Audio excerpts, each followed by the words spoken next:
Welcome to quiet Victorian nights. Tonight, we travel to an old country inn where rain falls softly upon the windows and one forgotten room waits at the end of a quiet passage. Settle gently into your pillow, let the day fade away, and allow your thoughts to grow still. There is nowhere else you need to be tonight. And now, let our story begin.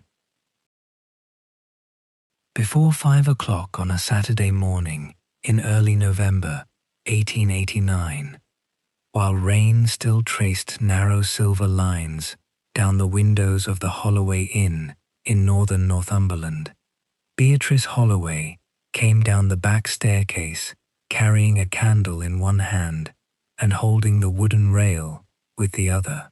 The house was cold enough that her breath appeared briefly whenever she passed beneath the small landing window, and the boards beneath her slippers gave a succession of soft complaints, familiar sounds that seemed less like creaking than the slow stirring of an old building not yet prepared to wake.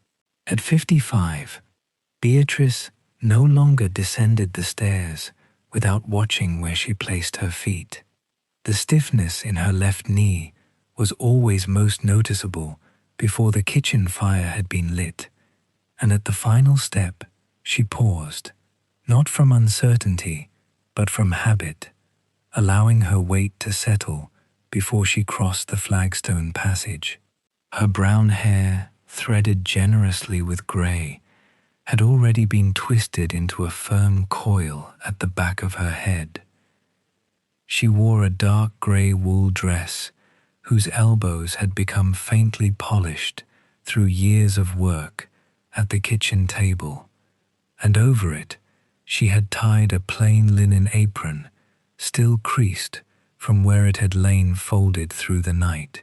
She entered the kitchen without raising the candle very high. She knew the room too well to require much light. The long pine table stood in the middle, the copper pans hung above the sink, and beside the stove waited a black iron coal scuttle that Nell had filled before going to bed. There was a faint smell of yesterday's bread in the air, mingled with damp stone, cold ashes, and the deeper scent of rain that had found its way through every passage of the inn. Beatrice set the candle on the hearth and knelt before the stove. The ashes were pale and almost lifeless, but when she moved them aside with the iron poker, a dull red glow appeared beneath. She leaned closer, narrowing her eyes against the fine grey dust, and placed a little twisted paper over the surviving embers. Then came 2 pieces of kindling, crossed carefully so that air might pass between them, followed by a small coal no larger than a walnut. She had learned long ago that a morning fire could not be hurried. Too much coal laid on too soon would smother what little warmth remained. A draught opened too widely would send ash over the floor. The stove required patience before it required fuel. For several moments, nothing happened. Rain tapped against the window behind the sink. Somewhere upstairs, one of the guests turned in bed, and a bed spring gave a single distant groan.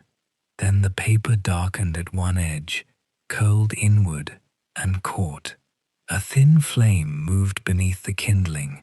Beatrice rested one hand on the edge of the hearth as she rose. Her fingers were broad at the knuckles and reddened slightly by years of hot water, winter air, and the constant lifting of pans. They had once seemed to her very like her mother's hands, though she had never decided whether that resemblance had always been there or whether managing the same house had gradually shaped them in the same way. She closed the stove door, adjusted the lower vent, and crossed to the sink. The copper kettle had been filled the night before. She carried it to the stove, testing its weight before lifting it onto the iron ring, and turned the handle away from the growing heat.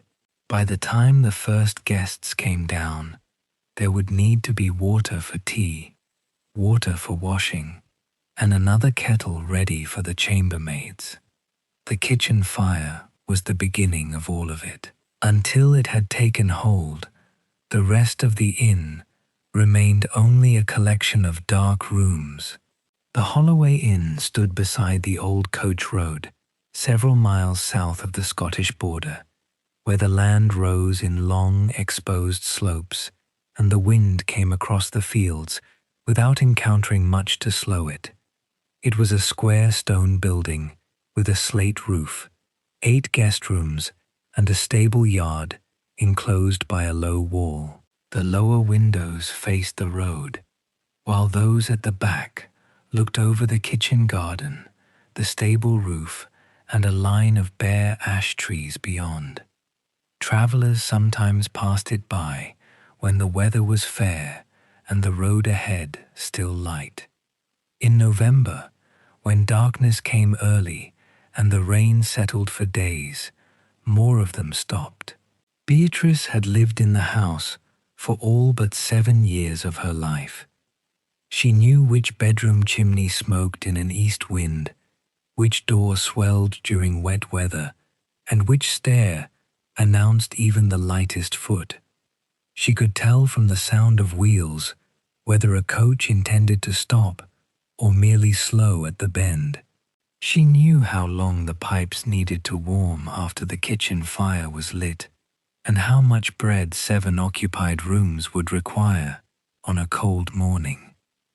On the table, beneath a folded cloth, the dough she had mixed the previous evening had risen almost to the rim of its bowl.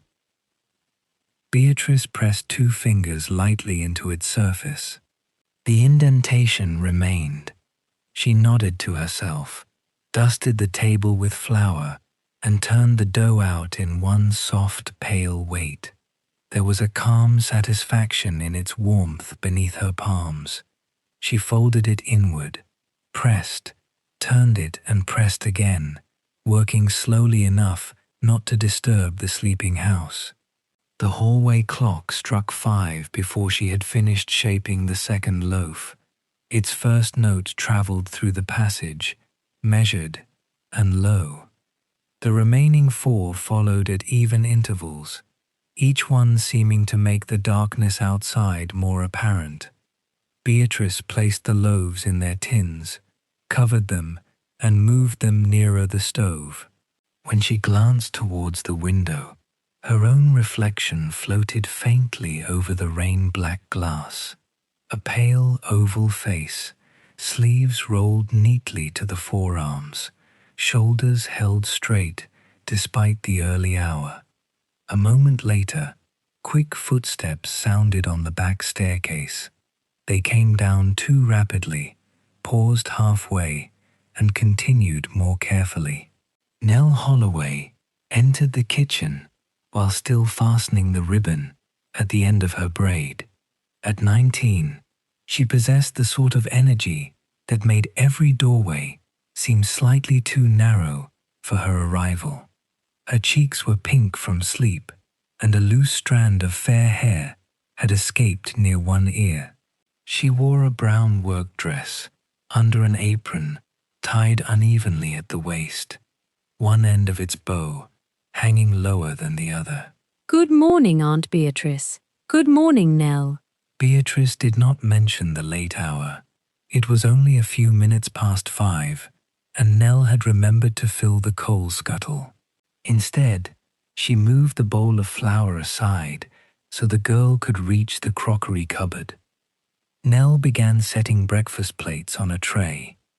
She placed the first 2 close together, the third at an angle, and the fourth with its blue border turned towards the center rather than outward.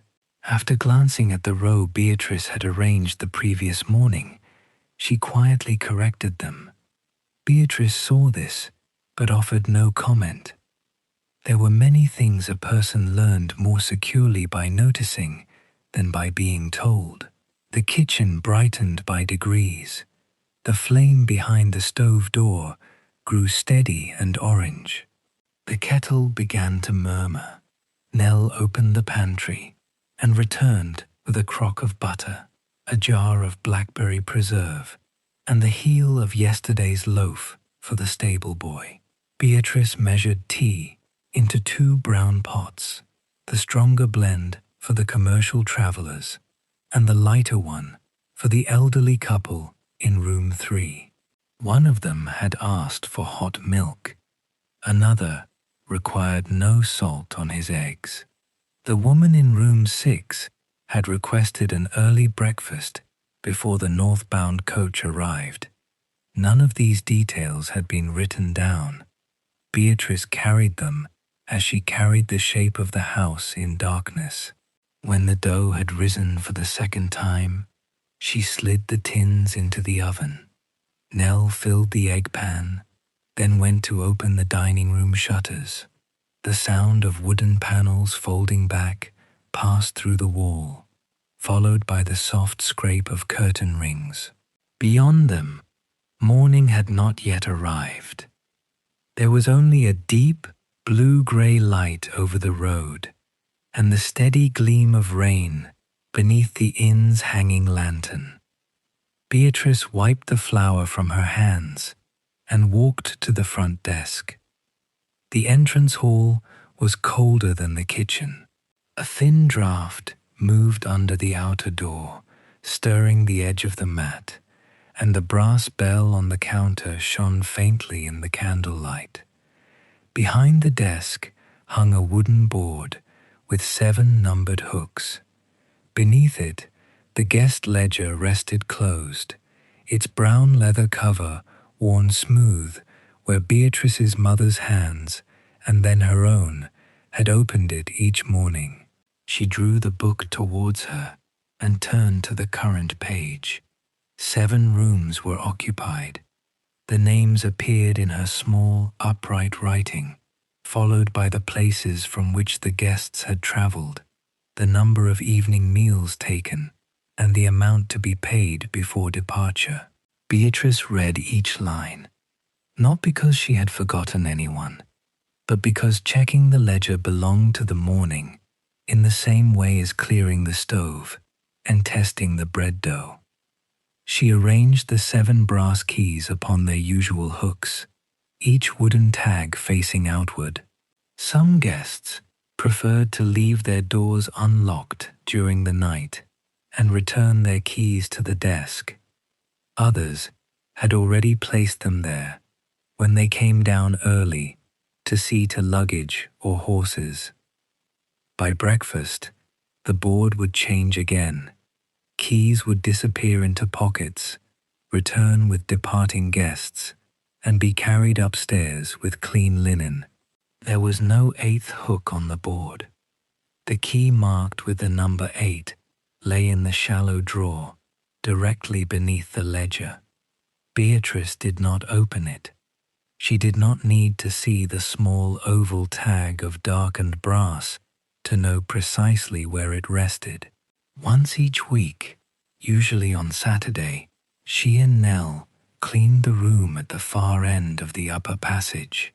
They changed its water, aired its blankets, and replaced the candle, though the room had not appeared in the ledger since Beatrice had taken over the inn 9 years before. Her mother had always kept it ready.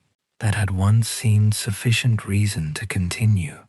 From the dining room came the quiet clink of a spoon falling against a saucer, followed by Nell's hurried attempt to catch it. Beatrice closed the ledger and returned to the kitchen.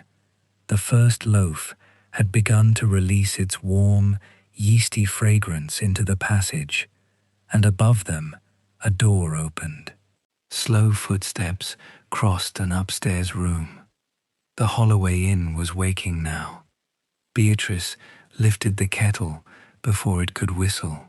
By 8:30, The last breakfast plate had been carried from the dining room, and the rain had softened into a thin, persistent veil over the northern road. The commercial travelers had already departed, leaving 2 damp circles beneath their teacups and a dark patch on the rug where their boots had rested. The elderly couple in room 3 had gone upstairs again, while the woman from room 6 had taken the early coach with a small leather case and 2 slices of bread wrapped by Nell in brown paper. Beatrice cleared the table from one end, while Nell began at the other. Nell stacked the cups higher than was sensible and tried to balance the teapot beside them. But after glancing at the narrow doorway, she quietly removed the uppermost pair. Beatrice gathered the knives and spoons separately, folded the tablecloth inward around its crumbs, and carried it beneath the covered passage to shake it outside. The morning air was cold and smelled of wet stone, horses, and chimney smoke. Beyond the stable wall, water shone in the furrows of the fields. Beatrice remained there only long enough to shake the cloth before returning to the warmth of the kitchen. By 9 o'clock, the dishes had been washed, and the inn had entered the brief quiet between the departure of the morning coach and the arrival of the afternoon one. Beatrice opened the linen cupboard beside the back staircase. Its shelves smelled of lavender, yellow soap, and dry wood. Sheets were stacked below, pillowcases above them, and towels arranged according to size. She placed only what they needed over her arm. Nell arrived, carrying the wicker basket used for cleaning the guest rooms. It contained fresh candles, matches, a cake of soap, a small hearth brush, and a separate cloth for polishing the wash basins. She had also added a folded pile of towels, though there were 2 more than they required. Beatrice removed the extras and returned them to the shelf. "Carrying more does not always save a journey," she said. Nell accepted this without protest. During her year at the inn, she had begun to understand that her aunt rarely hurried, yet almost never needed to retrace her steps. They started with room 1, where the bedclothes had been thrown back and a 2-day-old newspaper remained on the chair. Beatrice stripped the bed, while Nell opened the window. Rain-scented air entered the room, lifting the corner of the paper and stirring the curtains. The fresh lower sheet shifted towards Nell when she pulled too firmly. Beatrice loosened it and straightened the center seam.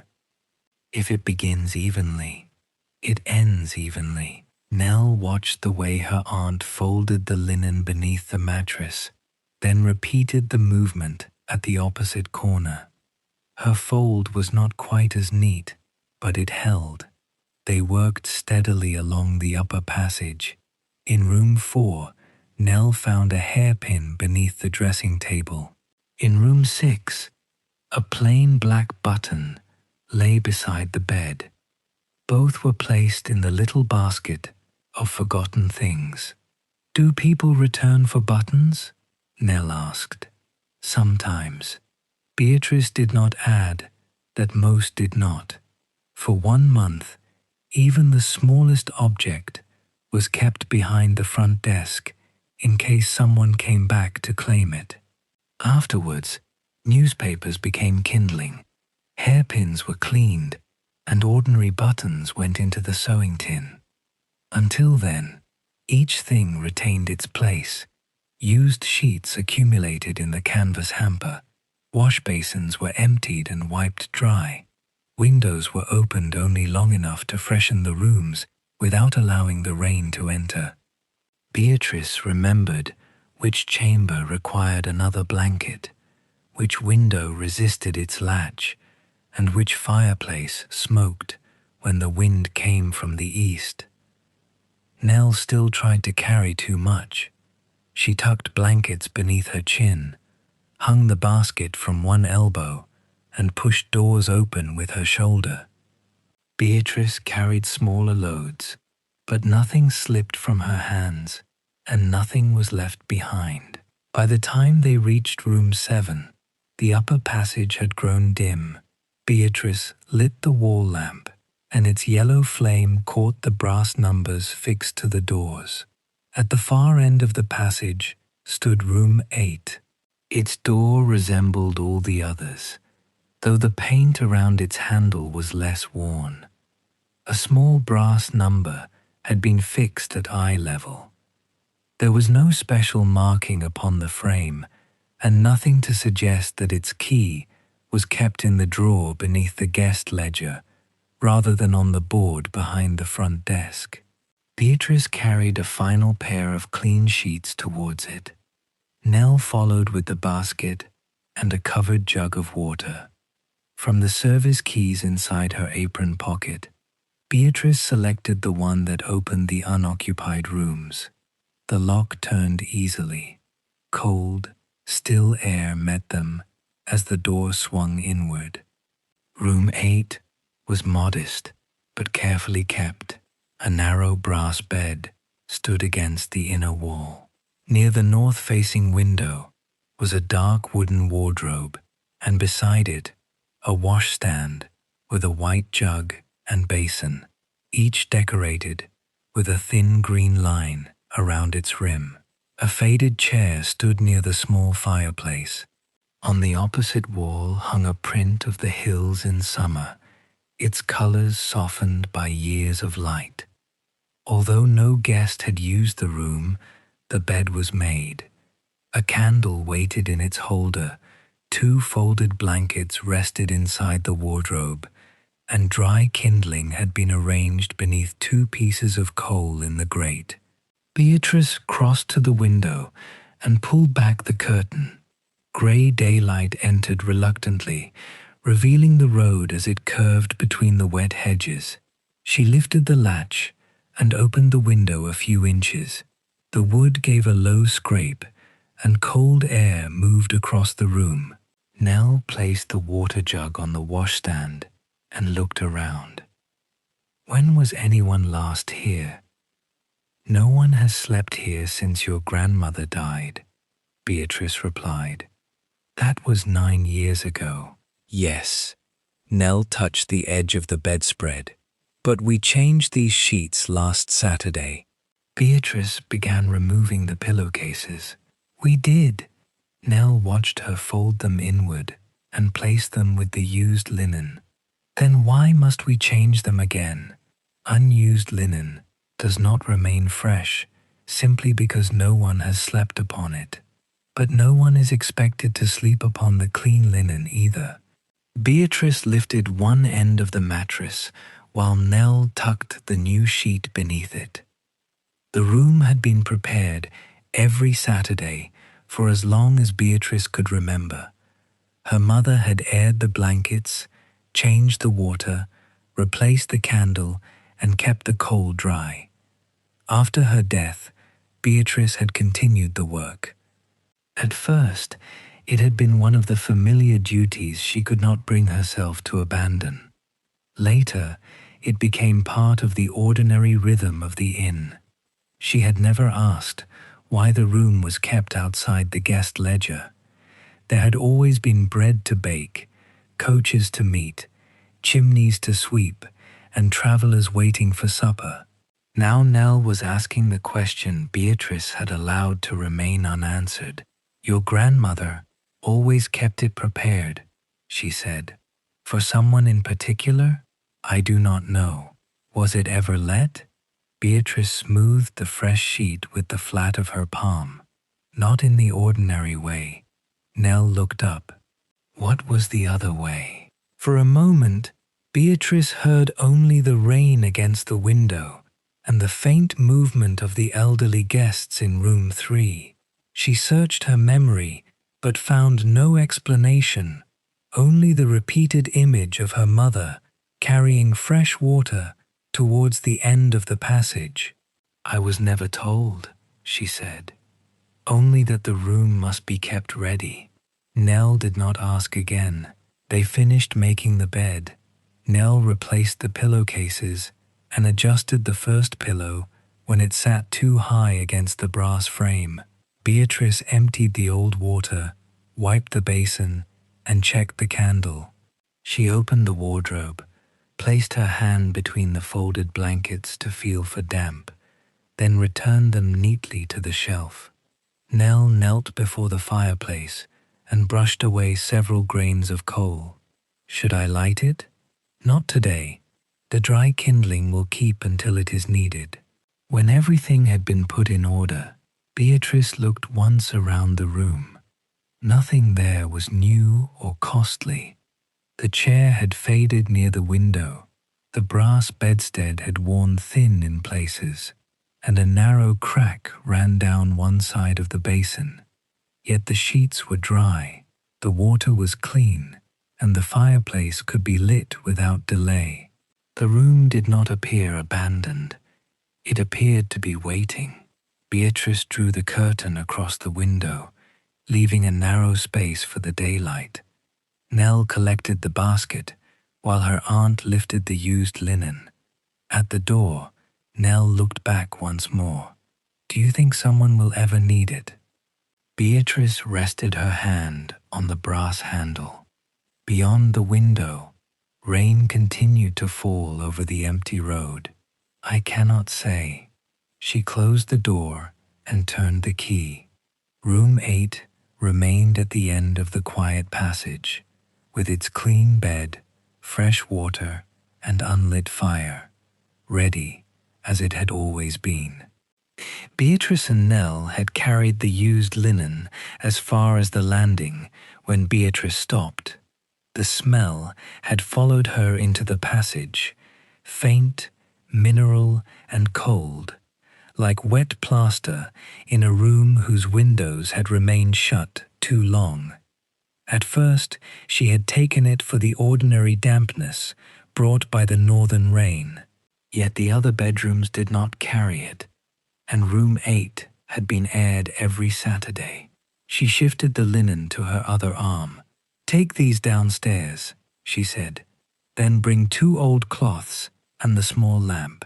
Nell looked back towards the closed door. "Is something wrong?" "Perhaps only the window frame." Beatrice returned to room 8 while Nell continued down the staircase. She unlocked the door and crossed directly to the north-facing window. When she drew the curtain aside once more, the glass trembled beneath a fresh movement of rain. She ran her fingertips along the wooden sill. It was cold, but not wet. The putty around the lower pane remained firm, and no water had gathered where the frame met the wall. She checked the latch, then pressed the curtain between her fingers. The fabric was dry. The smell remained. Beatrice turned slowly towards the wardrobe. It stood close to the wall beside the window, leaving only a narrow strip of wallpaper visible between its dark wooden side and the curtain. In summer, the wall behind it was sometimes cooler than the rest of the room, but she had never known it to become damp. The wardrobe had occupied the same place since before she was tall enough to reach its handle. Nell returned, carrying the lamp and a pair of cloths folded over one arm. She set the lamp on the washstand, and its flame deepened the shadows behind the furniture. Beatrice bent near the wardrobe. At the level of the skirting board, the wallpaper had darkened by a shade. A thin line of moisture curved downward behind the rear corner and disappeared where the wardrobe stood against the wall. "There," she said. Nell crouched beside her. "Has the window leaked?" "Not the window. It may be the roof near the chimney." The fireplace flue passed behind the inner wall, while the sloping roof above joined a narrow stone stack. After several days of rain, water might have worked beneath a loosened slate and followed the masonry downward. It was not yet a serious stain, but if the wardrobe remained against the wall, neither the plaster nor the wood would dry properly. "The roofer cannot come before Monday," Beatrice said. "We shall move the wardrobe away from it until then." Nell placed both hands against the side of the wardrobe, as though intending to push at once. "Not while it is full." Beatrice opened the doors. The wardrobe contained little: 3 wooden hangers, 2 folded blankets, an extra counterpane, and a small pillow kept for travelers who required more support beneath the head. Nell removed the blankets and laid them across the bed. Beatrice took down the hangers and placed them on the chair. The counterpane followed, then the pillow. With the shelves empty, the wardrobe appeared less substantial, though Beatrice knew its oak sides and broad feet would still make it difficult to move. She examined the floor around it before asking Nell to fetch 2 strips of worn sacking from the linen cupboard. They folded the sacking several times and worked one piece beneath each front foot. Beatrice used the flat end of the hearth tool to raise the wood by no more than an inch, while Nell pushed the cloth into place. The first strip went under neatly. The second folded upon itself and had to be drawn out and straightened. Beatrice remained kneeling longer than she once would have done. When she rose, she placed one hand against the wardrobe until the stiffness left her knee. "Only as far as the edge of the rug," she said. Slowly, they stood side by side, Nell at the upper corner and Beatrice lower down where she could watch the feet. At the first push, the wardrobe gave a low wooden complaint, but did not move. Nell leaned harder. "Do not force it. Let the cloth carry the weight." They tried again. This time, the front feet shifted several inches across the boards. The rear feet resisted, then followed with a soft scrape. The darkened patch on the wallpaper widened into view. It was no larger than a serving tray. A pale thread of water had descended from the upper corner, leaving the small printed leaves blurred along its path. Near the skirting board, the plaster had begun to soften. Beatrice pressed one of the cloths against it. When she removed the cloth, a faint grey mark remained upon the linen. "It is recent," she said. "We have found it soon enough." They moved the wardrobe another few inches so air could pass behind it. As they did, a narrow panel at the back gave a dry crack. Nell stepped away. The thin wooden backing had bowed outward near its lower edge. One corner slipped free of the groove holding it in place and hung loosely behind the wardrobe. "I did not push it there," Nell said.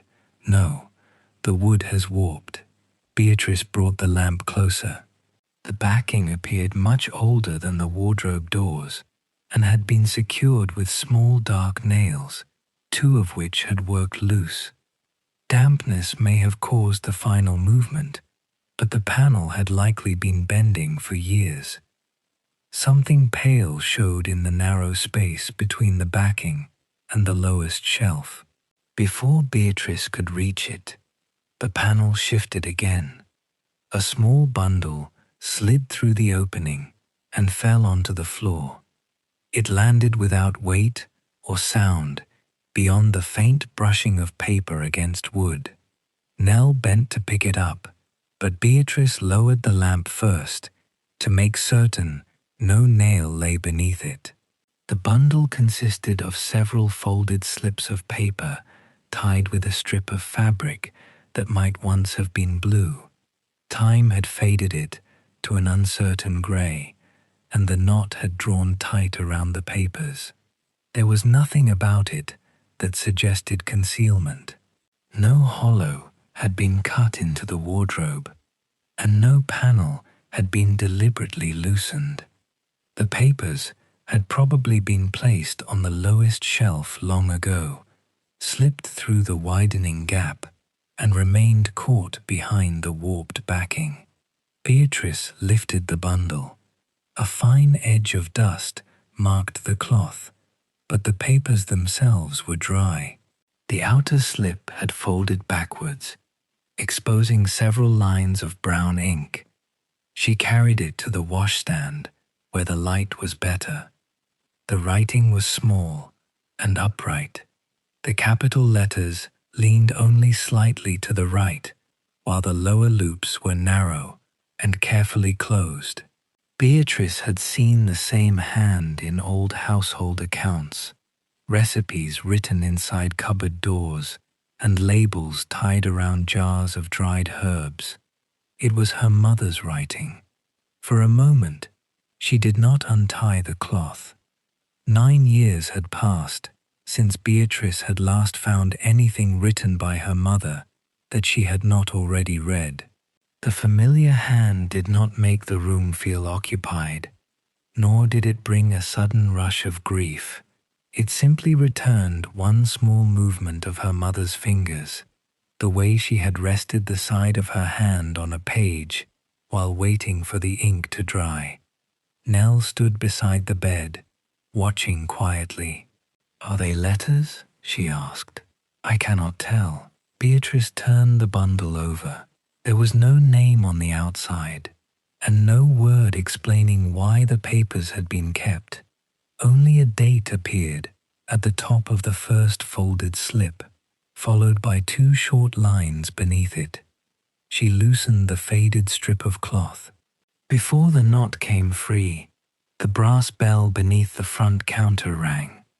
Its clear note traveled up the staircase and along the passage, followed a moment later by a second ring. Someone had entered the hall and was waiting to be attended. Beatrice retied the cloth loosely around the papers. "We must go down."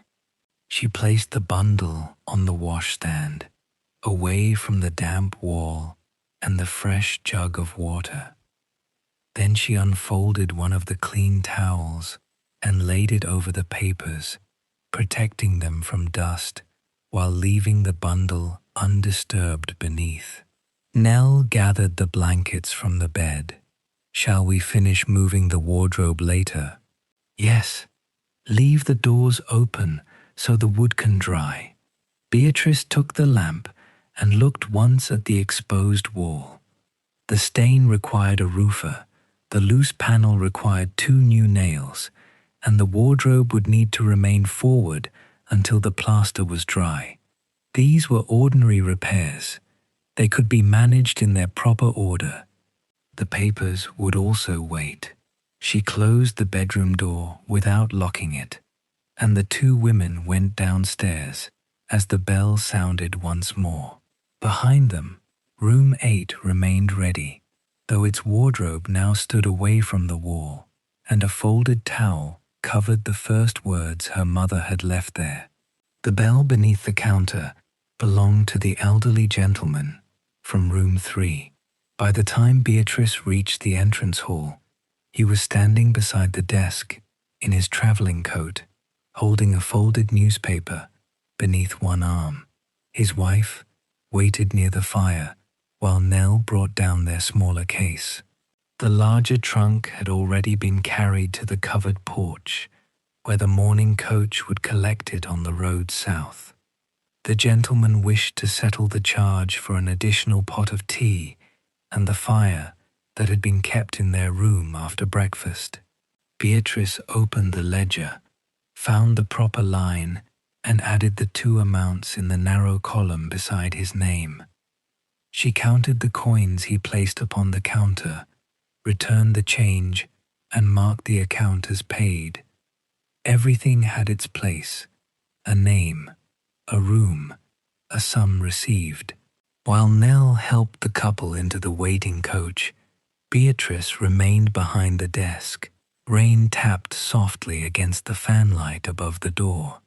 The kitchen kettle had begun to whistle, But there was still a minute before Nell returned, and the breakfast water needed to be emptied.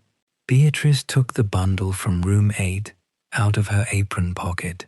She had brought it downstairs, beneath the folded towel, unwilling to leave papers so near a damp wall.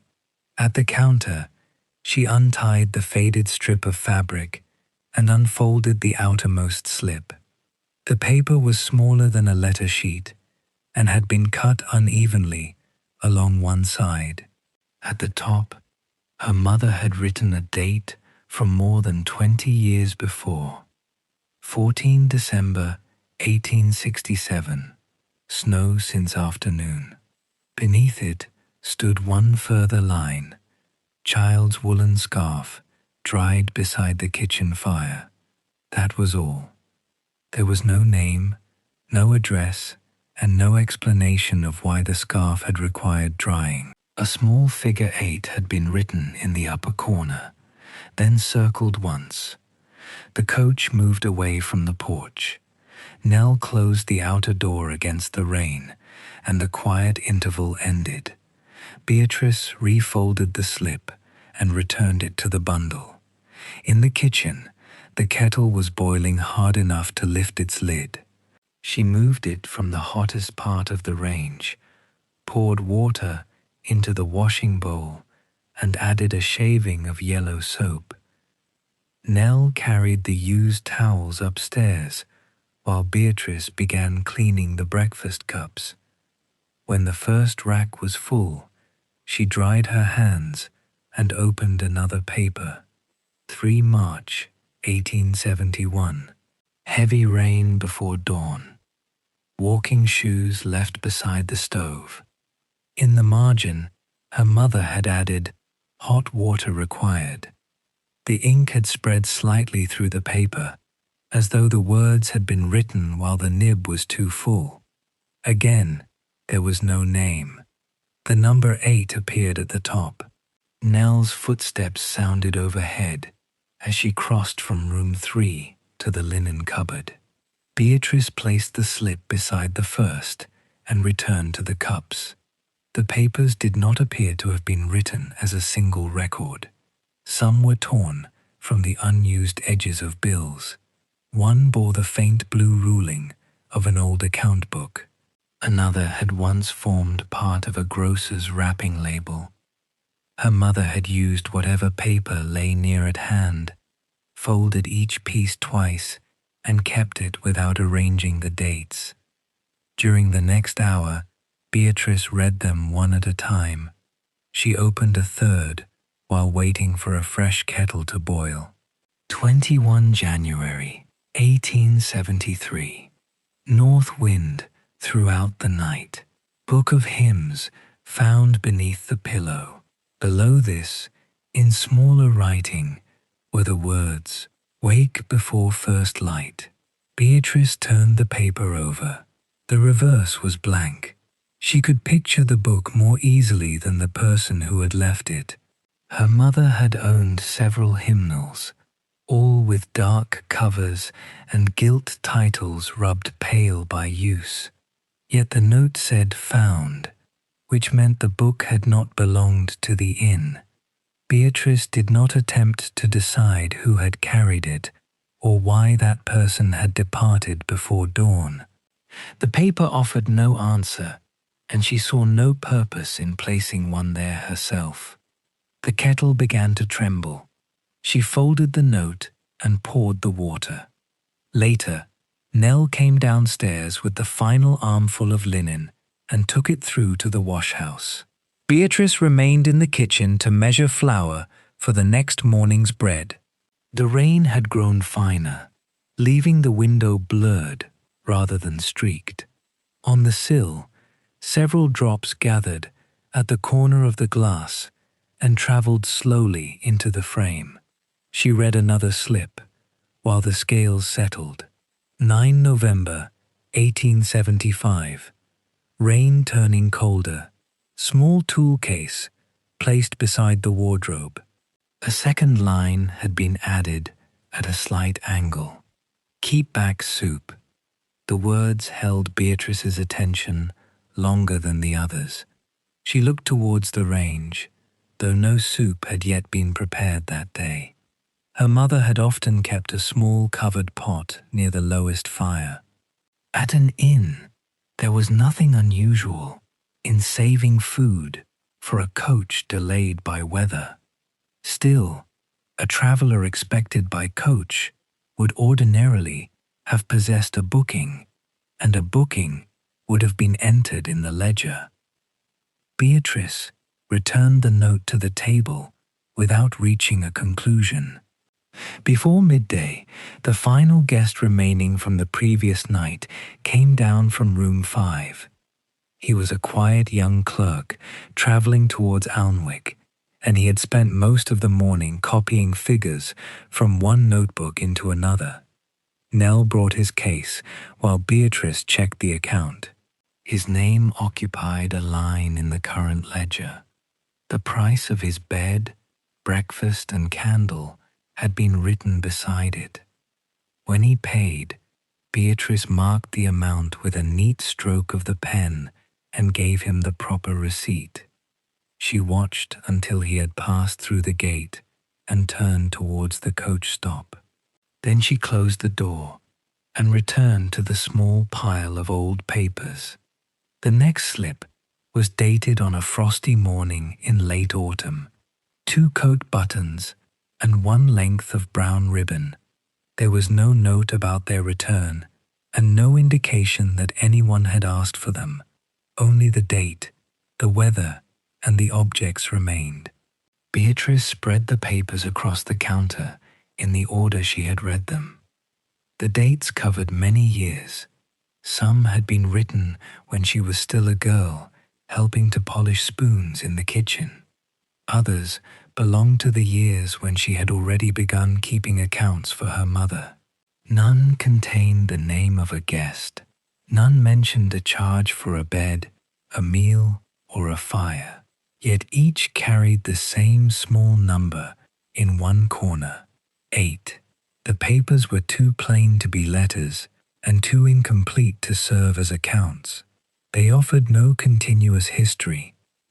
A wet scarf appeared in one year, muddy shoes in another, then a hymn book, a tool case, 2 buttons, and a length of ribbon. Between them lay only weather, brief instructions, and long spaces of time. Beatrice gathered the slips carefully, keeping their softened edges aligned. She did not imagine accidents on the road or sorrowful departures. The people who had owned those things might have traveled towards work, family, illness, or nothing more troubling than the next village. Their reasons had not been written down, and Beatrice would not invent them. There was only one certainty. Each object had once belonged to someone who had passed through room 8. Beatrice retied the faded cloth around the papers and placed the bundle in the drawer beneath the counter, beside the key that had never hung upon the public board. Then she went into the kitchen to begin the midday soup. In the kitchen, Beatrice set a wide iron pot upon the table and gathered what she required for the midday soup. The onions had been stored in a shallow basket beneath the pantry shelf. She selected 4, removed their dry outer skins, and cut away the roots with the small kitchen knife. The potatoes came from a wooden bin near the back door, still carrying a little dark earth in the creases of their skins. She washed them in cold water, turning each one beneath her thumb until the water clouded, then set them upon a folded cloth to drain. Behind her, the range gave out a steady, enclosed heat. Nell had hung 2 damp woolen coats near it, after finding that the rain had reached them through a loose board in the porch. Their wet, earthy smell mingled with the bread cooling upon the rack, and the sharper scent released by the first onion beneath Beatrice's knife. She cut slowly and evenly. The blade passed through each onion with a soft sound against the board. When her eyes began to water, she did not pause, but turned her face slightly towards the open pantry door and continued until the pieces lay in a neat, pale heap. Nell entered from the wash-house, carrying an empty linen basket. "Shall I peel the potatoes? Dry those cups first," Beatrice said. "They have been standing long enough." Nell placed the basket beside the door and went to the draining board. Beatrice heard the light clink of china as the girl lifted the cups one by one. She was learning not to stack them while they were still warm and not to twist the cloth inside their handles, where a careless pull might crack the finer ones. Beatrice put a piece of dripping into the pot. When it had melted, she added the onions and stirred them with a wooden spoon until their color softened. The familiar smell rose with the steam. It was then that she remembered her mother's small covered saucepan. It had been kept at the far end of the range, where the fire was lowest. Beatrice had seen it there on many evenings during her childhood, after the dining room dishes had been cleared and the proper kitchen pots had been washed. Sometimes it contained broth. More often, it held onion and potato soup, much like the one she was preparing now. Her mother had never called it a portion for a particular guest. She had simply kept it warm. Beatrice added the potatoes, poured in water from the kettle, and measured salt into her palm. A little black pepper followed. She stirred once, fitted the lid upon the pot, and moved it to the quieter part of the range. The papers in the drawer beneath the counter seemed nearer now, though a wall and a short passage separated them from the kitchen. "Keep back soup." Beatrice had read the words less than an hour before, yet she had heard their meaning spoken many times in another form. "Do not empty that pot yet." Her mother used to say it after supper, or "Leave one bowl upon the warm shelf." There had never been an explanation. At an inn, food was often kept for travelers, delayed by weather, for coachmen attending to horses, or for guests who had arrived too tired to eat at the usual hour. Beatrice had accepted the instruction as part of the evening work, no more remarkable than filling the coal scuttle or setting the breakfast cloth. The soup began to murmur beneath its lid. She lowered the flame and wiped the onion skins from the table into her apron. As she did, another memory returned, not as a complete evening, but as a few objects held quietly in place. A child's woolen scarf had once been spread across the back of the chair nearest the kitchen fire. Beatrice could not remember the child clearly. She had only the impression of small boots beneath the table and damp hair lying flat across her forehead. The scarf itself had been dark with water when her mother brought it in. She had laid it over the chair, turned it once as it dried, and warned Beatrice not to move it too near the coals. The note had mentioned snow in December. Beatrice carried the onion skins to the bin. Near the back staircase, she paused. A pair of walking shoes had once stood there, upon old newspaper, their leather grey beneath a covering of mud. Water had gathered around the soles before the heat began to dry them. Her mother had cleaned neither the shoes nor the mud away that night. She had merely placed them where they would be warm by morning and set a second sheet of paper beneath them when the first became wet. Beatrice could not remember who had worn them. She returned to the table and began slicing the loaf intended for the midday meal. The crust gave softly beneath the knife, releasing the warm scent of yeast. Nell finished drying the cups and arranged them upon the shelf. "Bring 2 soup bowls," Beatrice said. "Only 2? For now." Nell took them from the dresser. The movement of her hand towards the bowls recalled another hand, older, broader, and quick from long practice, lifting a plain white bowl from the same shelf many years before. A woman had sat near the range with both hands curved around it. Her dress had been wet at the hem. Beatrice remembered drops of water shining upon the stone floor beneath her chair, though she could not recall the color of the dress or the woman's face. Her mother had placed bread beside the bowl and had not sat opposite her. She had continued folding cloths at the table, allowing the woman to eat without being watched. There had been few questions. "Are you warm enough? Will you need waking before daylight? Can you manage the stairs?" They were the same questions her mother might have asked any tired traveler, yet Beatrice now remembered what had not been asked. No one had demanded to know why the woman was traveling alone. No one had asked what money she carried or where she intended to go after morning. Beatrice rested the bread knife upon the board. The room remained quiet, except for the simmering soup and the gentle movement of Nell replacing the cups. Rain whispered against the window. One of the woolen coats released a drop of water onto the hearthstone. There had been a man as well. She remembered him because of the small tool case placed beside his chair.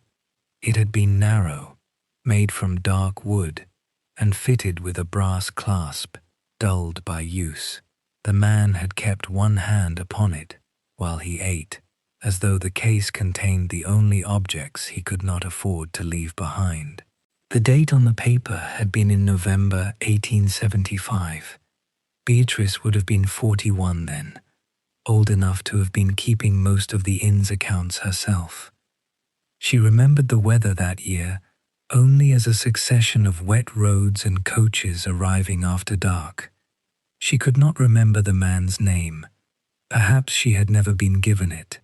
The kitchen door had received soft knocks on such nights, not the confident sound made by a coachman bringing luggage, nor the repeated knocking of a guest who believed the door ought to have been opened already.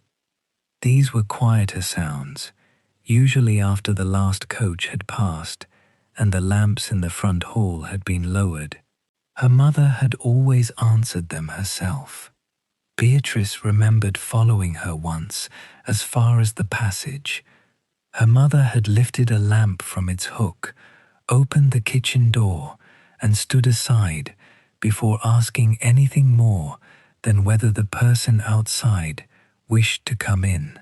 Afterwards, there had been soup, a towel, hot water carried upstairs. Her mother would explain that breakfast was served from 7, unless an earlier meal was required.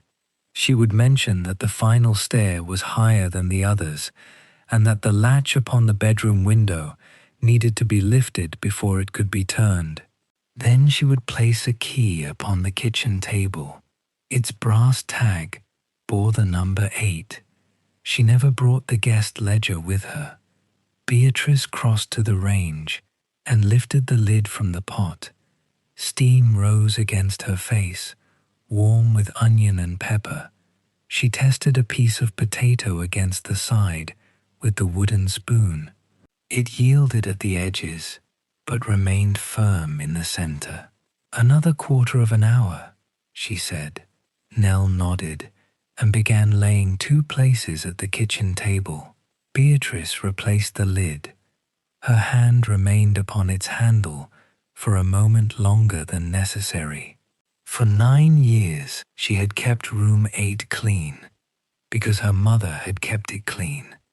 Every Saturday she had changed its water, aired its bedding, and counted its candles. She had preserved the habit with the same care she gave to the polishing of the hall lamp or the winding of the clock. Yet the room had not always been empty. The scarf, the walking shoes, the hymn book, the tool case, and the woman warming her hands around a bowl had begun to settle into the spaces between her memories.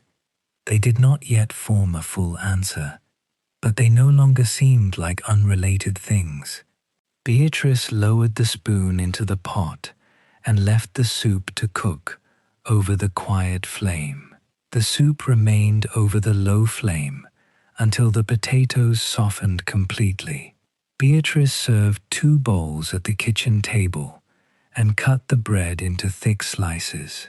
She and Nell ate without hurry, while the rain continued beyond the window, too fine now to strike the glass with any force. Steam rose from the bowls and faded beneath the dark beams of the ceiling. When they had finished, Beatrice covered what remained in the pot. She did not move it from the warm corner of the range. Nell gathered the bowls and carried them to the washing stone. There were also several drinking glasses from the dining room to be cleaned before the afternoon coach arrived. She washed each one in warm water, rinsed it, and placed it upside down upon a folded cloth. Beatrice went through to the entrance hall. The ledger lay open upon the counter where she had left it after the young clerk's departure. 7 lines had been used for the previous night. Each contained a name, a room number, and the charges for bed, candle, fire, or breakfast. Beneath the final entry, Beatrice had drawn a neat horizontal stroke before adding the day's total. Nothing had been forgotten. She opened the drawer below the counter and removed the bundle of papers. The faded strip of cloth loosened easily now. She selected the first slip, the one dated during the snowfall of December 1867, and placed it beside the open ledger. Then she bent towards the low cupboard beneath the desk. The oldest account books were kept on its lower shelf, arranged by year. Their leather spines had darkened almost to black, and several bore labels in her mother's narrow handwriting. Beatrice lowered herself carefully, resting one hand against the counter as her knee stiffened. She found the volume marked 1867 and drew it out with both hands. Dust had settled along its upper edge, though the cupboard door had remained closed. She wiped it away with the side of her apron before carrying the book to the counter. The leather binding opened with a faint, dry sound. Her mother had ruled every page in ink. The dates stood in a narrow column on the left, followed by the names of travelers, the numbers of their rooms, and the separate charges for meals, candles, and the keeping of horses. At the far right, each day ended with an exact total. Beatrice turned through November and reached the middle of December. On the page dated the 14th, all 7 rooms appeared. Room 1 had been occupied by a traveller who had taken supper and breakfast. 2 people had shared room 2. The remaining rooms had been entered with the same care, down to an additional candle in room 6 and hot water carried to room 7. After the 7th entry, her mother had drawn the usual closing line. Room 8 was not there. Beatrice looked at the paper beside the book. Snow since afternoon. Child's woolen scarf dried beside the kitchen fire. The hand was the same. The date was the same. Yet one record belonged to the business of the inn, while the other had been folded small enough to rest unseen behind a wardrobe. Nell entered, carrying a tray of polished glasses. She placed them beneath the counter, then glanced at the old ledger. "Is that grandmother's?" "Yes." Beatrice did not explain further. She closed the volume, returned it to the cupboard, and took out the ledger for 1871. The March pages had wrinkled slightly along their lower edges, perhaps from being opened with damp fingers many years before. On the third day of the month, 7 rooms had again been entered. There were names, charges, and payments beside each one. A late meal had been added to the account of room 4. A small fire had been charged to room 6. There was no 8th room. There was no unpaid sum carried to the following page. No note instructed her mother to collect money later. No name had been written and crossed through. Beatrice placed the second slip beside the entry. Heavy rain before dawn. Walking shoes left beside the stove. Hot water required. Nell picked up another glass and began rubbing away a mark near its rim. The cloth moved in small circles, producing a soft squeak against the glass. Beatrice opened the ledger from January 1873. Again, the page contained 7 occupied rooms. Again, every charge had been recorded, and the total balanced beneath them. The ink was faded, but perfectly legible. Her mother had omitted neither the smallest meal nor the least expensive candle. Beside that careful page, Beatrice laid the note about the hymn book beneath the pillow. The difference could not have been accidental. Her mother had been exact in all matters concerning the inn. She counted the bread delivered each morning, measured the coal remaining at the end of every week, and recorded the replacement of a broken saucer. If a guest owed even a few pence, the amount was carried forward until it had been paid.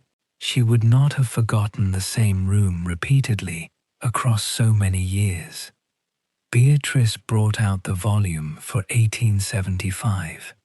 The 9th of November showed the inn nearly full. 7 rooms had names beside them.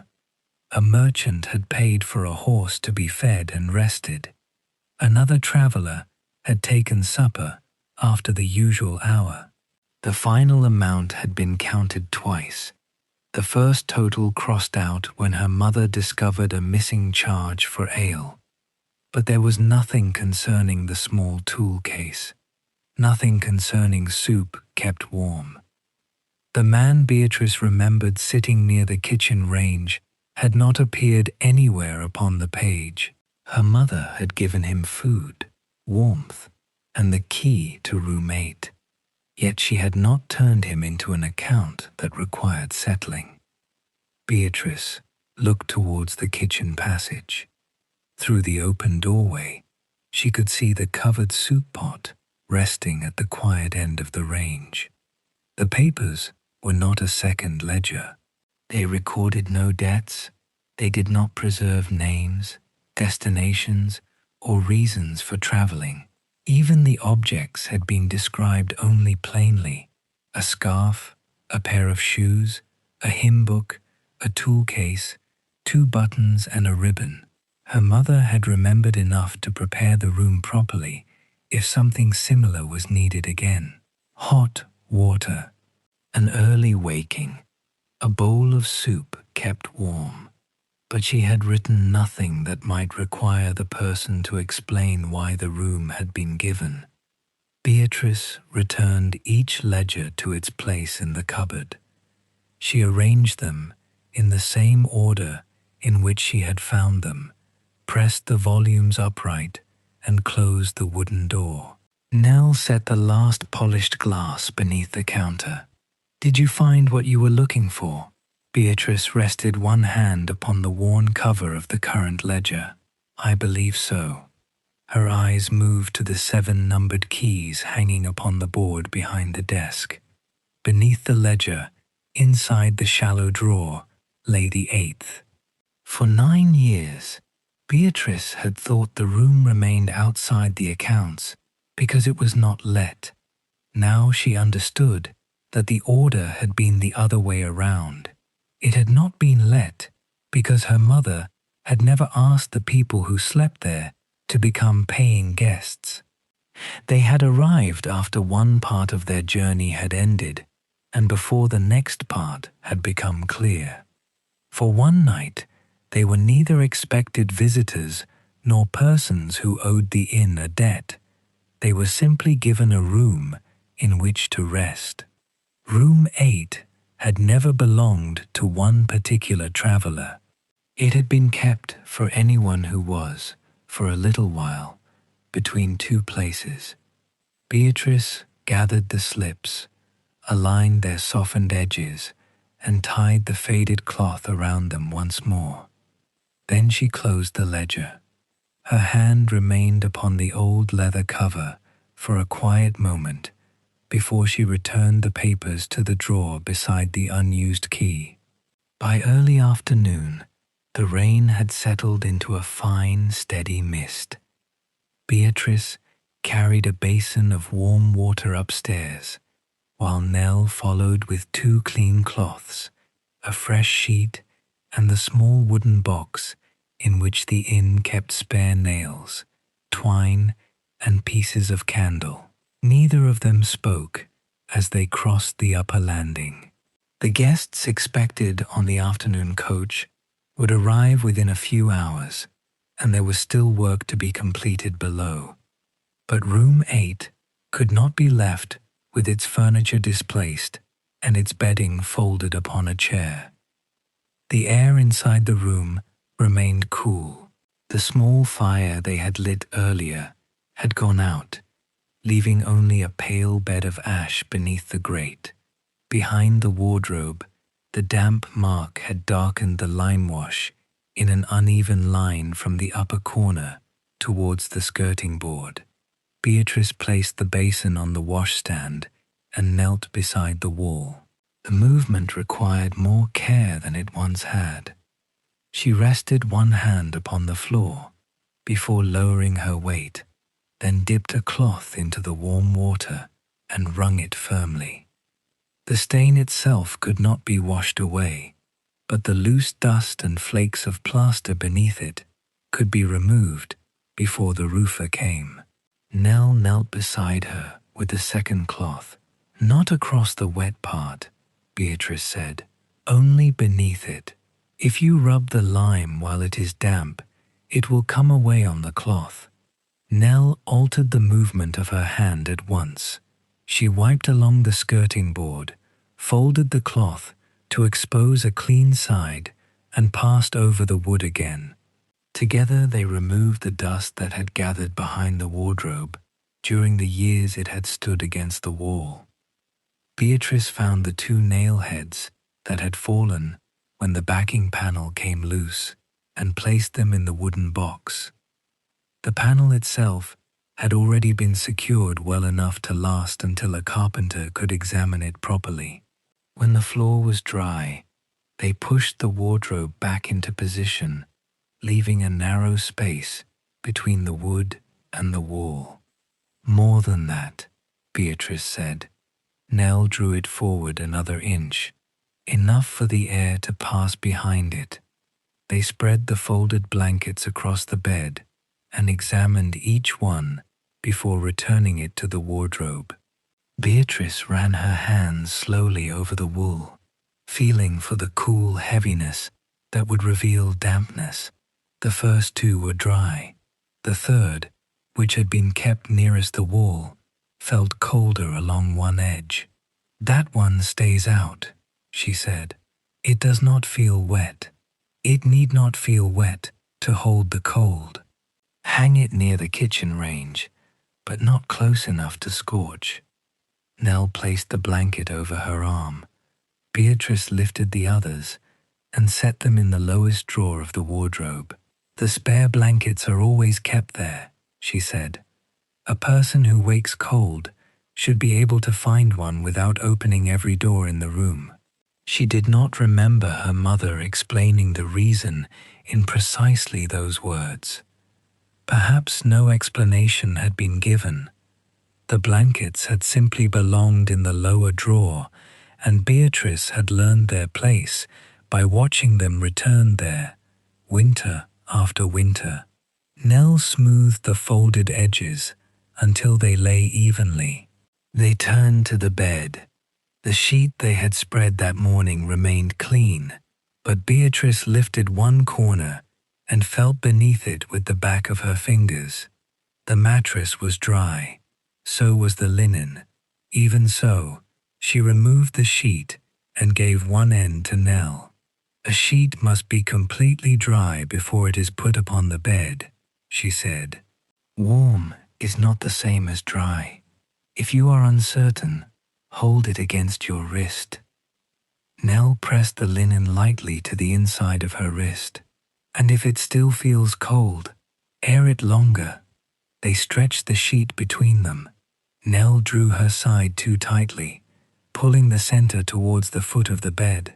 Beatrice released her own corner and allowed the linen to settle again. Begin at the head, she said, then the foot. The sides come last. Nell followed the order. She tucked the upper corners beneath the mattress, crossed to the foot, and drew the sheet smooth.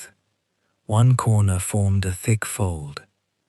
Beatrice placed her hand over it. Take it out and try again. Nell loosened the linen and remade the fold. It remained uneven. Beatrice did not reach past her. She waited while the girl opened it once more, drew the edge straighter, and tucked it beneath the mattress with the flat of her palm. This time, the corner lay smooth. Beatrice pressed it once, then moved to the opposite side of the bed. The blanket came next, followed by the counterpane. Nell had begun to understand how much cloth to leave at the head and no longer needed to look across the bed before folding her side. Their hands moved in quiet correspondence, drawing, smoothing, and tucking, until the narrow brass bed appeared ready again. At the washstand, Beatrice lifted the china pitcher. The water inside had been poured that morning, but she emptied it into the basin. That must be changed every day, she said, even when no one has used it. Especially then. Water left standing gathers dust, and a room that is ready only in appearance is not ready at all. Nell took the pitcher downstairs and returned with fresh water. She poured carefully, stopping before it reached the narrowest part of the neck. Beatrice replaced the cloth over the basin and turned the handle of the pitcher towards the edge, where it could be reached without moving anything else. She checked the candle, trimmed its blackened wick, and placed a box of matches beside the holder. A second candle remained in the washstand drawer. Nell watched where she put it, then checked that the drawer opened without catching. Beside the hearth stood the stoneware warming bottle, wrapped in a faded woolen cover. Nell picked it up. Shall I fill this now? No. Beatrice took the bottle from her and removed the stopper. It is filled only before the person comes upstairs.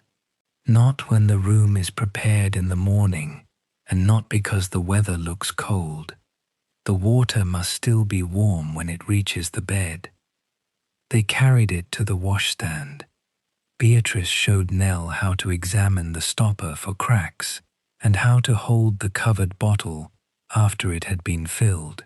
Use the palm, she said. The fingers notice the cloth. The palm notices the heat. She placed Nell's hand flat against the empty cover, warm enough to comfort, never hot enough to burn. Nell repeated the movement, as though the bottle already held water. There was no notebook open between them. Beatrice did not ask her to remember a list. Her mother had taught the same things while folding linen, carrying coal, and testing water. What remained after many years was not the wording of those lessons, but the order in which the hands performed them. Beatrice crossed to the window, and checked the latch. It lifted before it turned, just as her mother had once warned the travelers who slept there. She closed it firmly, drew the curtains halfway, and looked around the room. The bed was dry. The pitcher held fresh water. The extra blankets rested in the lower drawer. The candle was trimmed. The warming bottle waited beside the basin. There was one final matter. Beatrice returned to the bed and straightened the edge of the counterpane Nell had already made smooth. "If someone comes after the last coach," she said, "they are to be brought into the kitchen first." Nell stood beside the washstand, listening. "If they are wet, find a towel. If their shoes require drying, place them near the range, and before you ask where they have come from or where they mean to go, see whether they have eaten." Nell glanced towards the door, as though she could see beyond it, to the stairs, the kitchen, and the covered soup pot resting near the low fire. Beatrice continued, "If the room is given to them, it does not go into the ledger." The words sounded unusual when spoken aloud. For 9 years, she had kept the key hidden beneath the book, without understanding why it belonged there. Now the rule felt neither careless nor secretive. It was exact in a different way. The ledger recorded what the inn was owed. Room 8 asked for nothing to be returned. Nell did not question the instruction. She walked to the bed and examined the corner she had folded. Finding a slight ridge beneath the counterpane, she lifted the edge, smoothed the linen with both palms, and laid the cover down again. Beatrice watched her repeat the movement until the cloth rested flat. That was how the room had first been entrusted to Beatrice, not through a written explanation, nor through a conversation arranged for the purpose, but through clean water, dry linen, saved soup, and a brass key placed quietly upon a kitchen table. Now Nell knew where the blankets belonged. She knew when to fill the warming bottle. She knew that a late traveler should be fed before being questioned. And she knew why one room at the inn would remain outside the ledger. Beatrice lifted the damp blanket from the chair and gave it to her. Nell carried it carefully, keeping its cold edge away from the newly made bed. Before following her into the passage, Beatrice looked back once. Room 8 stood ready again. This time, the habit no longer belonged only to the past. It had passed into another pair of hands. By the time Beatrice and Nell returned downstairs, the rain had thinned to a light mist that rested upon the windows without running down the glass. Nell carried the damp blanket into the kitchen and hung it over the wooden rail near the range, leaving enough distance between the wool and the heat. Beatrice watched her test the space with one hand before stepping away. The girl did not need to be reminded that cloth could dry slowly, or that the edge nearest the fire would need turning before evening. There was little time to speak of room 8. The afternoon coach was expected before 4, and 2 travelers had ridden ahead to reserve rooms. A third guest, a commercial traveler who passed along the road several times each year, usually arrived with the same coach whenever his business brought him north. Beatrice returned to the entrance hall and opened the current ledger. On the lines beneath the day's date, she wrote the names of the 2 expected guests, assigned rooms 2 and 5, and noted that fires had been requested in both. The commercial traveler required no reservation. If he arrived, he would take whichever room remained available on the road-facing side of the inn, as he had done for nearly 12 years. Behind the counter, 7 brass keys hung from their proper hooks. The key to room 8 remained in the drawer beneath the ledger. Nell carried coal upstairs, and laid the fires. Beatrice checked the dining room table, counted the folded napkins, and placed 3 additional spoons beside the serving dishes. The soup left from midday still rested beneath its lid at the quiet end of the range. It had thickened as it stood, and a pale skin had formed across the surface. She lifted the lid, stirred the soup once, and replaced it. Outside, the road had begun to darken beneath the rain. Water lay in the shallow ruts beside the gate, reflecting a colorless strip of sky. From the stable yard came the sound of the groom moving a bucket and the soft, impatient striking of one hoof against the boards. The coach arrived 20 minutes late. Its wheels could be heard before its lamps appeared through the mist. The sound came slowly along the wet road, a steady grinding of iron rims over softened gravel, accompanied by the harness bells and the driver's low call to the horses. Beatrice opened the front door as the coach drew beneath the covered porch. 2 passengers descended first. Mr. and Mrs. Ellison had travelled from Newcastle and intended to remain only until the following morning, when they would continue towards Berwick. Their luggage consisted of a leather case, a smaller box secured with cord, and a hat box protected beneath an oilcloth cover. The commercial traveller followed them down. Mr. Harcourt carried the same square sample case Beatrice remembered from his previous visits, and wore a dark travelling coat that shone with rain across the shoulders.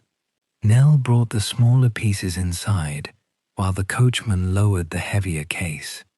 Wet boots crossed the entrance mat. Cold air entered with the guests, carrying the smells of rain, horsehair, and leather. Beatrice stood behind the counter with the ledger open. Mr. Ellison gave his name. Beatrice found the line already prepared, confirmed the charge for 1 night, and accepted the money he placed in advance upon the desk. She counted the coins, entered the amount, and gave him the key to room 2. Mrs. Ellison asked whether hot water might be sent up before dinner. Beatrice added the request beside their name. Mr. Harcourt waited while the couple followed Nell upstairs. He removed his gloves, placed them neatly upon the counter, and asked whether room 4 was free. "It is," Beatrice said. He paid the customary amount for his bed and evening meal. Beatrice wrote his name, the number 4, and the sum received into the next empty line. When she handed him the key, he thanked her with the familiar nod of a man who knew where the staircase turned, which board upon the landing creaked, and how long remained before dinner. Each person had a name. Each key had a hook. Each payment occupied its proper column. When Nell returned, she carried Mr. Harcourt's case upstairs and then brought hot water to room 2. Beatrice closed the ledger, replaced the pen in its tray, and gathered the coins into the small compartment beneath the counter. The work required no explanation.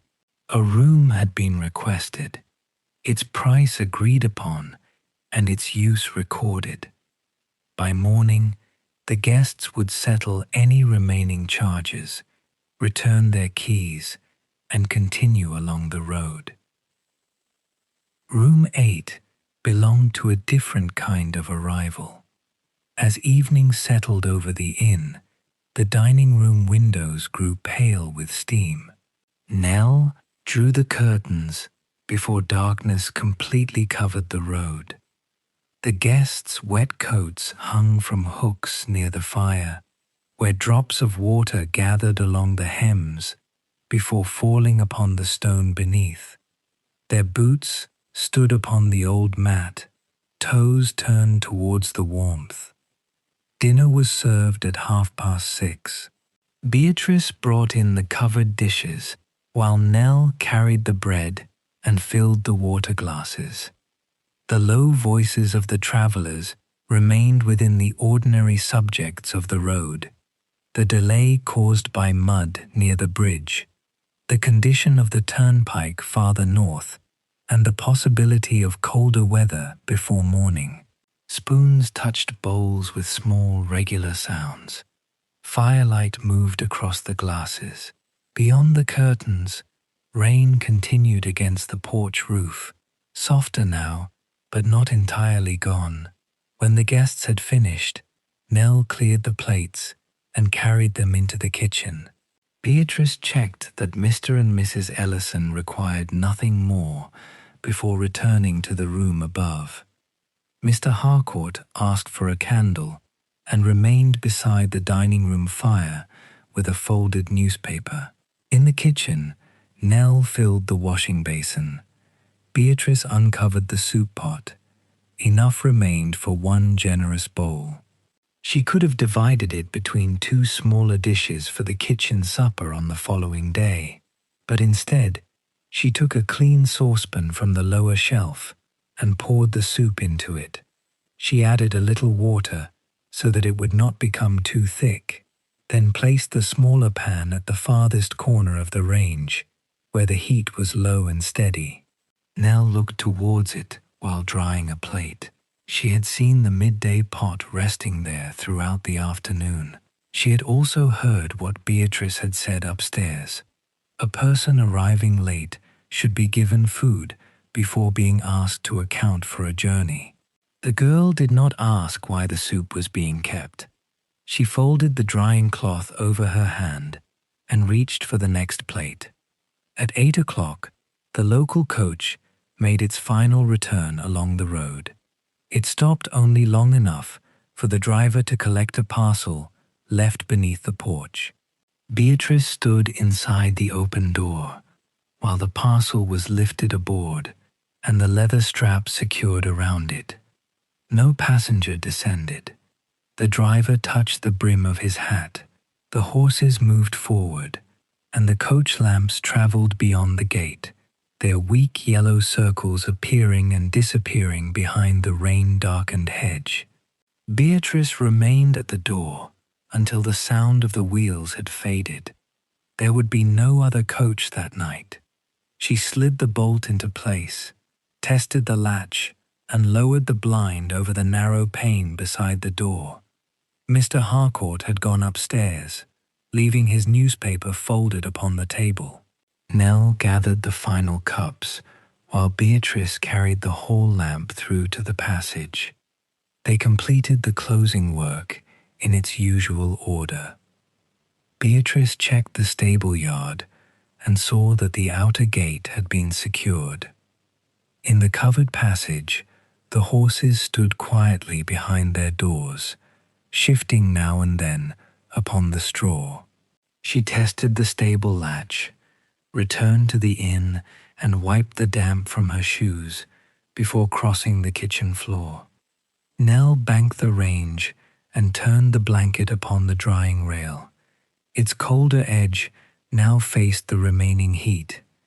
Beatrice lowered the wick of the dining room lamp. She checked the windows, straightened two chairs, and folded Mr. Harcourt's abandoned newspaper before leaving it upon the side table. In the entrance hall, she drew the ledger towards her, reviewed the 3 new entries, and confirmed that every key issued that afternoon had been recorded. Then she closed the book. The inn became quieter as each lamp was lowered. The light withdrew from the dining room, then from the hall, leaving only the kitchen and the narrow passage beside it still illuminated. The small saucepan remained over the low fire. Beatrice was carrying the final candle towards the stairs when a sound came from the back of the inn. It was not the stable latch or the movement of rain against the door. Someone had knocked, only once, softly, at the kitchen door. Beatrice set the candle upon the kitchen table and listened. For a moment, there was no second knock. Rain moved softly against the back door, and somewhere beyond the wall, a horse shifted upon the straw. The sound might have been mistaken for a branch touching the wood if Beatrice had not spent so many years learning the separate noises of the inn after closing. Then the knock came again. It was no louder than before. Nell looked up from the cloth she was folding. Beatrice took the lamp from its hook beside the passage and crossed the kitchen. Before lifting the latch, she glanced through the narrow pane in the upper half of the door. A figure stood beneath the shallow porch. Beatrice drew back the bolt and opened the door. Cold air entered first, carrying the smell of wet earth and the road. Beyond the porch, the stable yard had almost disappeared into darkness. Rain shone briefly wherever the lamplight reached it, then vanished into the blackness beyond. The woman standing on the step appeared to be somewhat past 60. She wore a brown woolen cloak that had grown dark and heavy with water. The hood had slipped behind her shoulders, leaving her grey hair flattened around her temples. Small drops clung to the loose strands beside her face. One hand held the edge of the cloak closed at her throat. The other rested upon the handle of a traveling bag no larger than a workbox. The bag had once been black, though years of use had worn the leather pale at the corners. Its brass fastening was dull, and one side had been carefully mended with dark thread. The woman kept it close to her skirt, as though it contained everything that could not be left upon the road. Her shoes were wet through. Mud covered the narrow toes and lay thickly along the edges of the soles. The leather had creased deeply across the insteps, and the heel of the left shoe was worn lower than the right. Beatrice stood aside. "Come in." The woman lifted the bag over the threshold. Her movements were slow, not from hesitation alone, but from cold.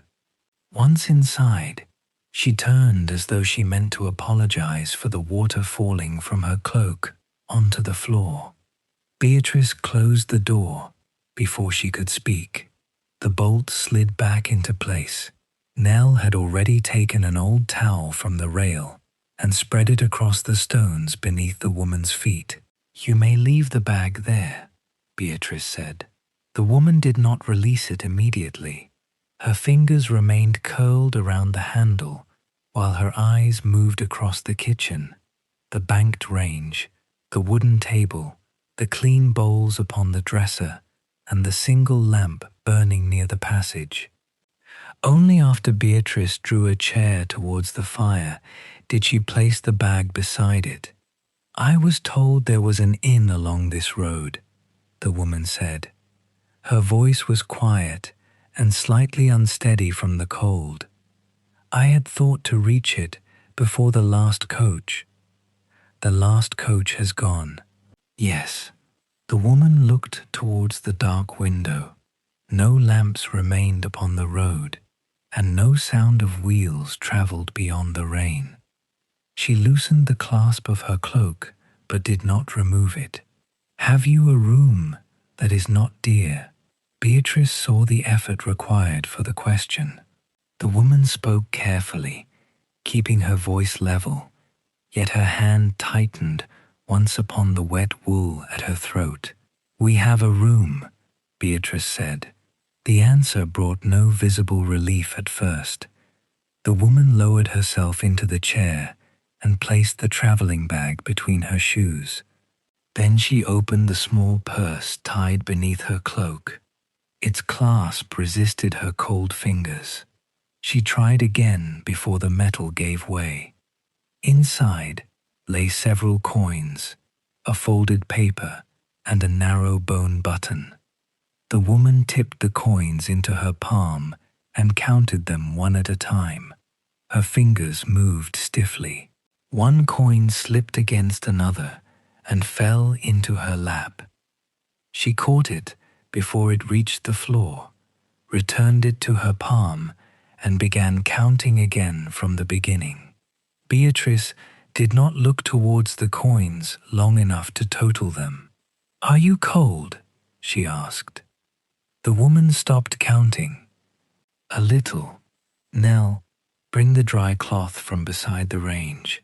Nell crossed to the rail and returned with a folded towel. Beatrice took it and held it out. "For your hair." The woman closed the purse around the coins and accepted the towel. She pressed it first to one temple and then the other. When she lowered it, the cloth had darkened in 2 small places. "Have you eaten this evening?" Beatrice asked. The woman's eyes moved towards the range. "Not since morning." Beatrice lifted the lid from the small saucepan. The soup had thickened again while it stood, but it had not caught at the bottom. A quiet warmth rose from it, carrying the scent of onion and black pepper into the room. Beatrice added a little water from the kettle and moved the pan nearer the heat. "There is soup," she said. "I would not wish to trouble you so late. It is already made." The woman looked down at her closed purse. Beatrice stirred the soup once. "Take off your cloak." No price was mentioned. Nell came behind the chair and carefully lifted the wet wool from the woman's shoulders. The cloak was heavier than she expected, and its hem touched the floor before she gathered it over both arms. Water had passed through the cloth at the shoulders and along the sleeves, leaving the woman's grey dress damp beneath. Nell hung the cloak upon the rail, far enough from the range to prevent the wool from drying too quickly. Then she returned to the chair and looked at the muddy shoes. "Those will not be dry by morning if they remain on your feet," Beatrice said. The woman glanced towards them. "I have no others. You will not require another pair tonight." Nell brought the low wooden stool used when cleaning boots and placed it near the chair. The woman bent to undo the first fastening, but her fingers could not easily manage the wet laces. Nell knelt before her. "May I?" After a brief pause, the woman rested her foot upon the stool. Nell loosened the knots carefully, drawing the laces through their eyelets without pulling upon the softened leather. When the first shoe came away, the stocking beneath it was damp at the toe. The second shoe was wetter, and a small stone had lodged beside the worn heel. Nell placed both shoes upon a folded sheet of old newspaper near the range.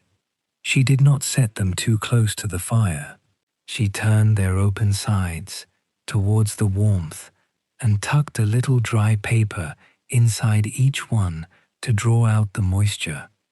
Beatrice watched her complete the task without instruction. Upstairs, someone crossed a bedroom floor. A board creaked, followed by the faint closing of a door. The ordinary guests of the inn had settled for the night.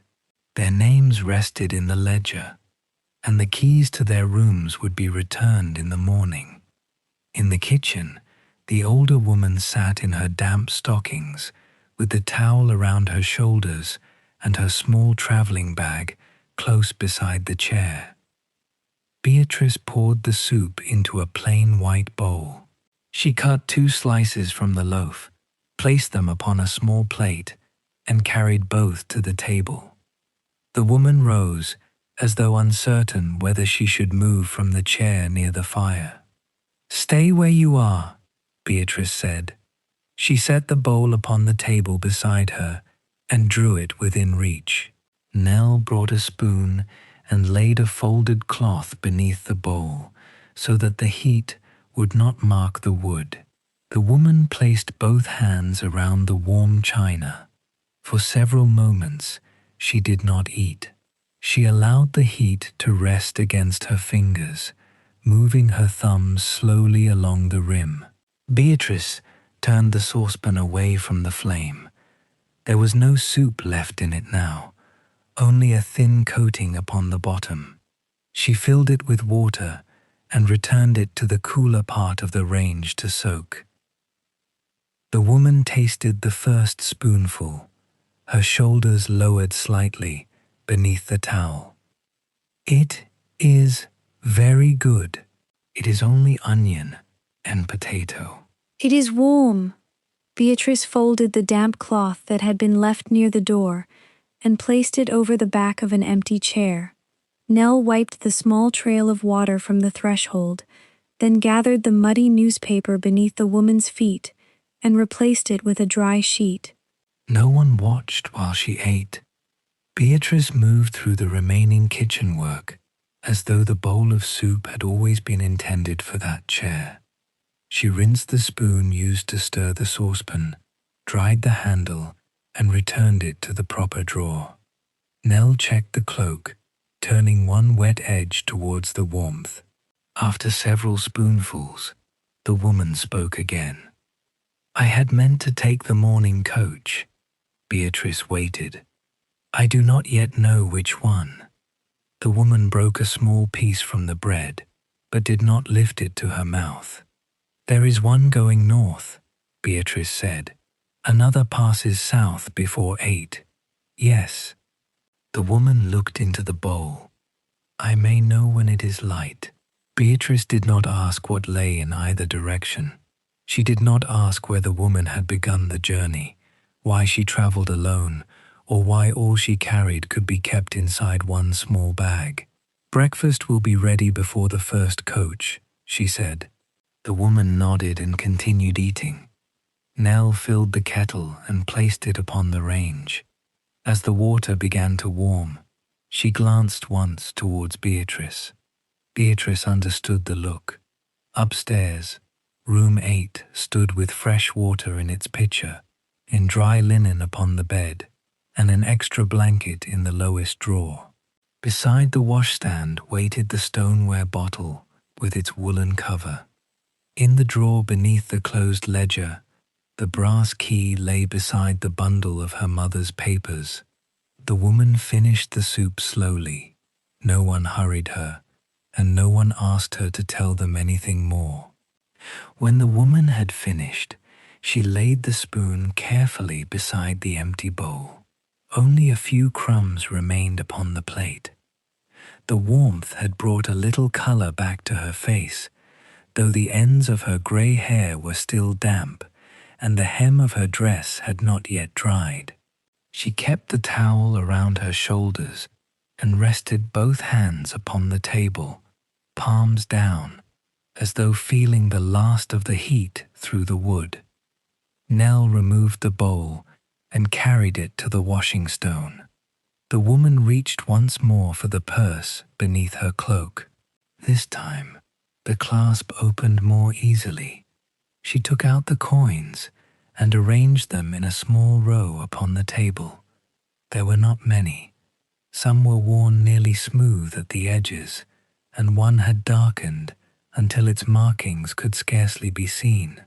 "For the soup," she said, "and whatever the room may cost." Beatrice looked at the coins without counting them. "You may put those away." The woman's fingers remained beside the smallest coin. "I should pay something." The soup had already been kept. "And the room?" Beatrice turned towards the passage. "The room is ready." She did not say that it was free. The word might have made the woman feel that she had accepted charity or that something had been overlooked on her behalf. Neither was true. Room 8 had been prepared for precisely such a night, just as the soup had been left upon the range, because a little food might be required after the rest of the inn had gone quiet. The woman studied Beatrice's face for a moment. Then she gathered the coins and returned them to the purse. Beatrice crossed the kitchen and entered the darkened hall. The lamp cast a narrow circle across the counter. The current ledger lay closed where she had left it, its leather cover reflecting a faint strip of yellow light. Behind it, the 7 public keys hung upon their hooks. Rooms 2, 4, and 5 were empty spaces on the board, their keys now resting upstairs with the paying guests. Beatrice did not open the ledger. She drew out the shallow drawer beneath it. Inside lay the bundle of old papers, still tied with the faded strip of cloth. Beside them rested the brass key that had remained hidden for 9 years. Beatrice lifted it by its ring. The metal felt cool against her palm. Its oval tag was darker around the number, where years of fingers had worn away the tarnish. She closed the drawer and carried the key back into the kitchen. Nell had already emptied the stoneware warming bottle and was filling it from the kettle. She poured slowly, stopping before the water reached the neck. A faint curl of steam rose from the opening.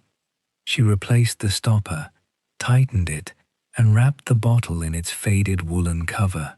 Then she placed her palm flat against its side. Beatrice watched without speaking. Nell held it there for several moments before turning the bottle and testing the other side. "Warm enough?" Beatrice asked. "Yes. Not too hot." "No." Nell slipped the bottle beneath one arm and took the lamp from the passage hook with her free hand. The woman rose from the chair. Without her shoes, she stood a little lower than Beatrice had first thought. Her damp stockings made no sound upon the kitchen stones. She bent to lift the traveling bag, but Nell moved towards it. "I can carry that," Nell said. The woman hesitated before releasing the handle. "It is not heavy, all the same." Nell took the bag in the hand that held the lamp, leaving the other arm around the warming bottle. Beatrice picked up the candle from the table and lit it from the kitchen lamp. Before they left, the woman looked towards her shoes. "They will remain there until morning," Beatrice said. "The paper inside must be changed once before we go to bed." Nell glanced at the shoes, already remembering the task. "The cloak may take longer," Beatrice continued, "but it will be drier than it is now. Thank you." Beatrice opened the passage door. They crossed the inn quietly. The dining room lamp had been extinguished, and the last red light from the fire rested low behind the grate. In the entrance hall, the clock moved steadily towards 9:30. Above them, the guests had settled. No voices came from the bedrooms, only the occasional sound of old wood adjusting to the night's dampness. Beatrice led the way upstairs. The woman held the rail and placed each stockinged foot carefully upon the steps. At the final stair, Beatrice slowed. "This one is higher than the others." The woman lifted her foot a little farther and reached the landing without stumbling. Nell followed behind with the bag and warming bottle. The lamp threw their shadows across the pale wall, lengthening them towards the ceiling before drawing them close again as they turned along the passage. Room 8 stood at the far end. Beatrice placed the candle upon the small table outside the door and fitted the key into the lock. It turned with a quiet resistance, followed by the familiar inward movement of the latch. The room held the faint scent of clean linen and cold stone. The fire had not been relit, but the air no longer felt shut away. The narrow space left behind the wardrobe allowed the wall to breathe, and the damp place remained hidden from the bed. Nell carried the lamp inside. Its light reached the brass bedstead, the washstand, and the folded edge of the counterpane. Fresh water stood in the pitcher. A clean towel lay beside the basin. The curtains had been drawn halfway across the window, leaving a narrow, dark line between them. The woman remained at the threshold. Her eyes traveled slowly through the room, resting first upon the bed and then upon the small traveling bag in Nell's hand. She appeared to be searching for some sign that the room belonged to another guest or that its use required an explanation. There was none. Beatrice lifted the candle and entered. "Nell will place the warming bottle beneath the lower sheet," she said. "It can be moved to your feet when you are ready for bed." Nell set the bag beside the chair. Then she drew back the counterpane and blanket, slipped the covered bottle beneath the linen, and pressed one hand against the sheet to make certain the heat did not lie too near the surface. The woman watched the movement. "There are extra blankets in the lowest drawer of the wardrobe," Beatrice said. "The window latch must be lifted before it will turn. Breakfast will be ready before 7, but if you wish to leave on the southbound coach, you should come down a little earlier. I do not yet know which coach I shall take. You need not decide tonight." Beatrice placed the candle upon the washstand. Nell lowered the lamp wick slightly so that the light softened. The woman moved towards the bed and touched the folded counterpane with the tips of her fingers. The linen remained smooth beneath them. "I have not told you my name," she said. "No, you have not asked for it." "No." The woman looked towards the brass key, still resting in Beatrice's hand. Beatrice remembered the papers behind the wardrobe. None had contained a name. Her mother had recorded weather, wet shoes, a scarf beside the fire, and soup kept warm. She had preserved what the room required, but nothing that might follow its occupants after they had left. "If you wish to tell us in the morning, you may," Beatrice said. "And if I do not, then you may still have breakfast." For the first time, the woman's face changed. It was not quite a smile.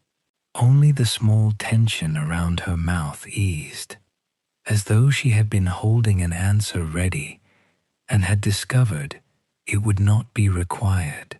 Beatrice placed the key upon the washstand beside the candle. The brass tag made a soft sound against the wood. Nell adjusted the woman's bag so that its handle could be reached from the bedside chair. Then she checked the warming bottle once more, smoothed the blanket over it, and drew the counterpane into place. Her hands moved in the order Beatrice had taught them. Nothing needed correcting. They wished the woman good night and stepped into the passage. Beatrice drew the door nearly closed, but left the final movement to the person inside. A moment later, the latch settled gently into place. Beatrice and Nell walked back along the landing.